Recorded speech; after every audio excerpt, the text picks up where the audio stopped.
Antoky ny fahatsaran'ny kalitaon'ny ronono eto Madagasikara, ny fikarakarana ny ombivavy sy ny tontolo manodidina azy, ny fanatsarana tsy miato ara-biolojika tao amin'izy ireo ary ny fanavaozana ny fahaiza-manao nentim-paharazana.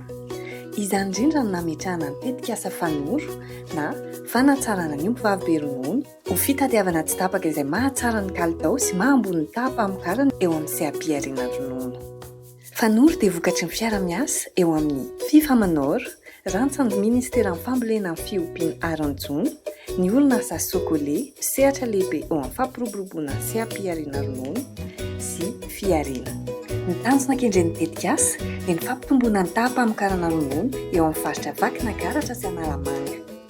Fanoro dia ampanaraka amin'ny fomba manara-penitra ombivavy miisa 3,000.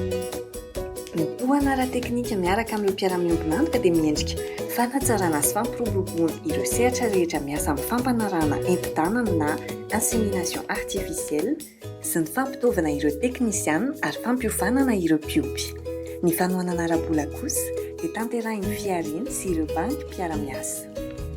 Ny vinan'ny tetikasa dia ny amokarana ronono 9 tapitrisa litatra izay ampiakatra ny farim-piainan'ireo mpiompy, ampisy ronono ambony kalitao sy tsy miato eo amin'ny tsena anatiny, andrakotra amin'ny fanjifan'ny malagasy manerana ny Madagasikara.